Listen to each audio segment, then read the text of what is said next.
All right, and we'll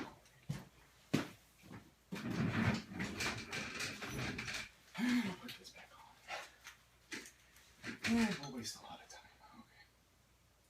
Okay. And we're back. Alrighty, awesome. Okay. Hey, so first off, I got you some, Dave. Oh, Jesus. As I know you don't wear t-shirts except to mow, I thought, so we actually got that at the Guinness Factory. Oh, awesome. Which would be Disney Dublin. Which I gotta say, for those of you who go to Dublin, Ireland, and you want to visit the beautiful Guinness Factory, it was the most expensive beer I've ever bought, and the worst experience as far as an attraction goes. So I know everybody loves the Guinness Factory. That's very cool. But thank you very much. Yeah.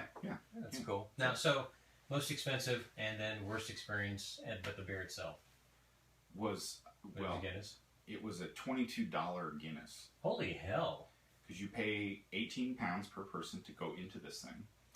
It's the factory, but there's no part of the factory that you're going into because they've moved the factory somewhere else. So you go in there and it's 7 stories, like 7 tall. Wow. Okay.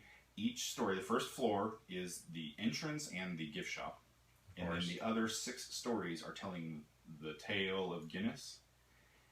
And if you've ever been to Disney World and you're standing in the queue, right? You have those little like signs you can read that entertain you while you're going through it. 7 fucking stories of this, okay?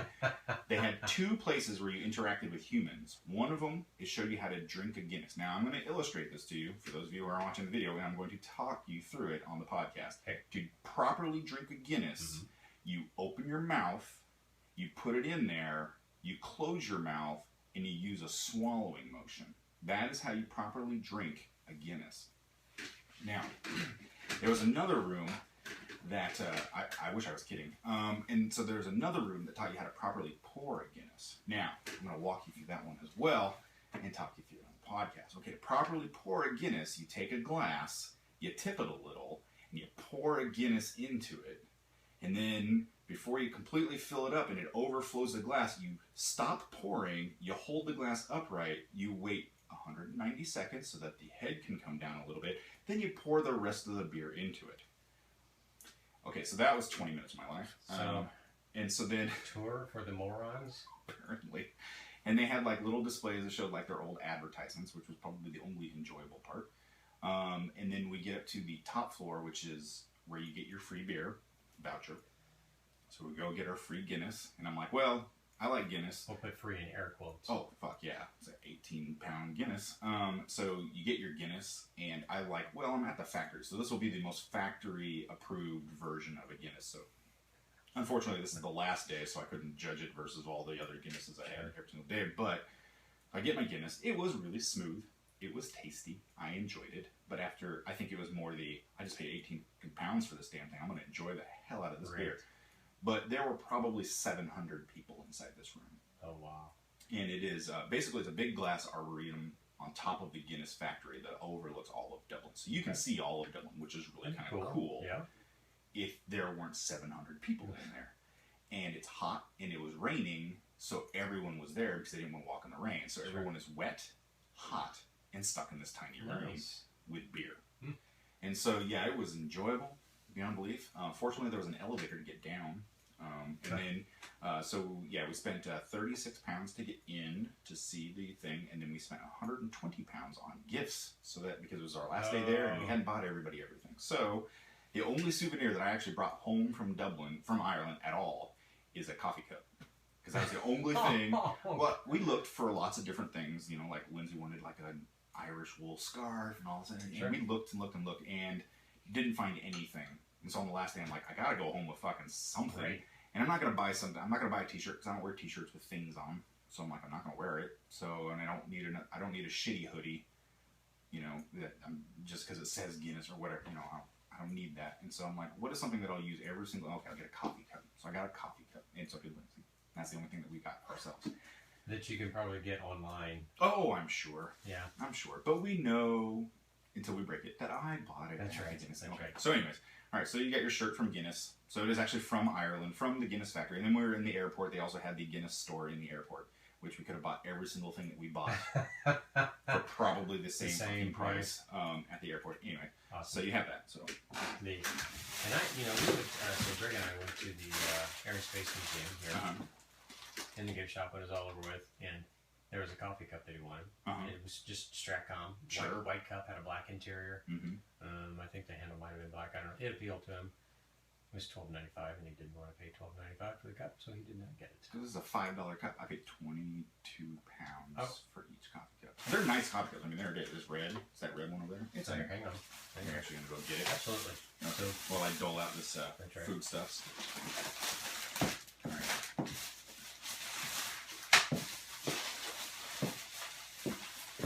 So I got to save some of this glorious stuff for next week's podcast. So that is my actual coffee mug. For those of you who watch the videos, Dave is illustrating it for you. He's my little Vanna White there. Same physique. So I will give you a preview of what we're going to be eating next week, and this would be because apparently we learned the history of Ireland through our Polish friends. There was a huge Polish immigration of higher education, like mostly architects from Poland, came to Ireland during a time called the Celtic Tiger, which is this huge, wonderful, like boon of architecture and arts and such. And then they all got over there, and the economy collapsed. And so it's all their fault. So the Celtic Tiger is actually known as the bad thing, but all these architects from Poland came there. But then they all lost their job and became other things.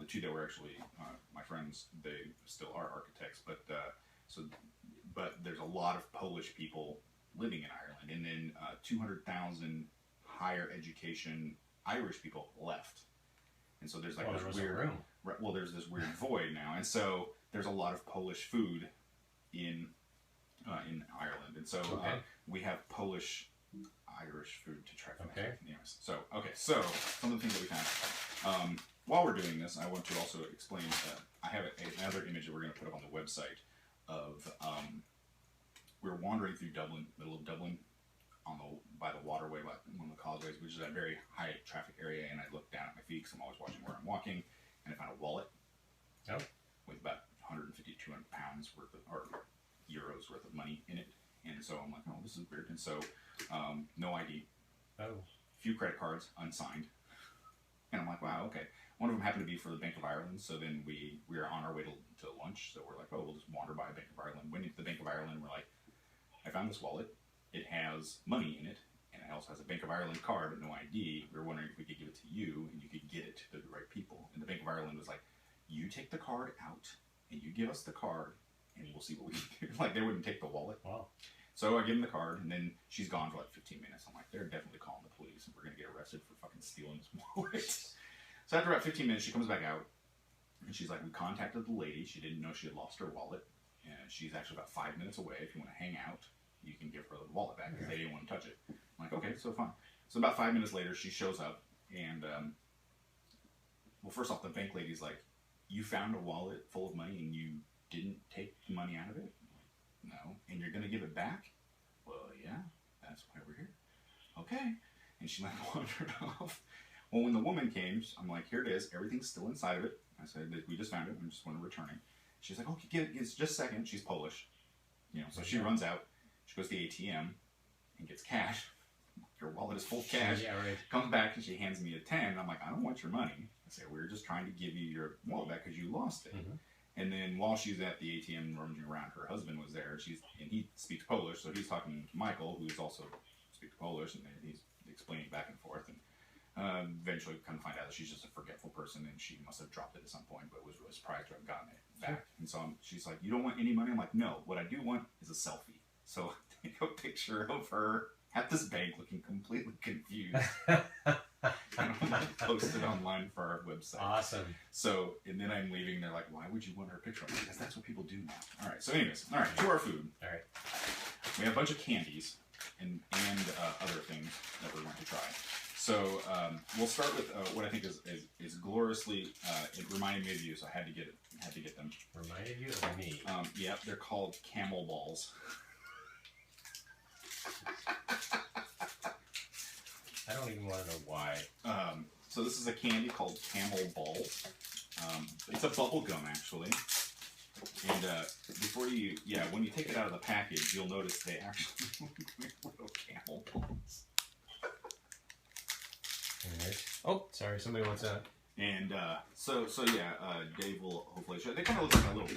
Well, they look like little testicles. What they look like, they're little brown, bumpy. It's bubble gum. It is a bubble gum with the yeah. So okay, so when you're ready to eat this, I'll get it in front of this microphone here, Dave. As I said, I have already tasted all of these because my kids wanted them. So yeah, go ahead. Just chew it. It's not gonna kill you.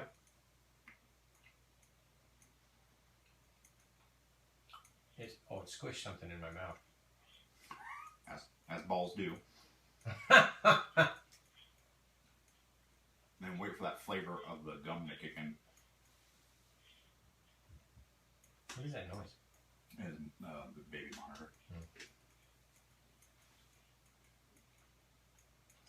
So once the cherry wears off, that's the goo that you get. There's this undeniable musky ball flavor that comes through the candy there. So enjoy that, Dave.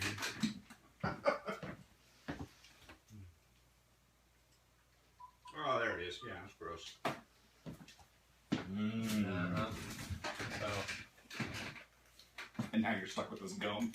Yeah, we start with gum. Just because it's camel balls. Right. Yeah, and it's a vaguely tan kind of color there. I got. No. So. The camel showing his backside to us with his balls hanging there. Of course. All right. So the next thing we're going to try here is something called the Sherbet Shockers. I'm going to use my non-stick scissors here to cut off a piece of the Sherbet Shockers for you, Dave. I won't even show it to the camera. It's just this little green, lime green kind of, or sage green color. Yeah, it's apple flavor. We're going to go with apple.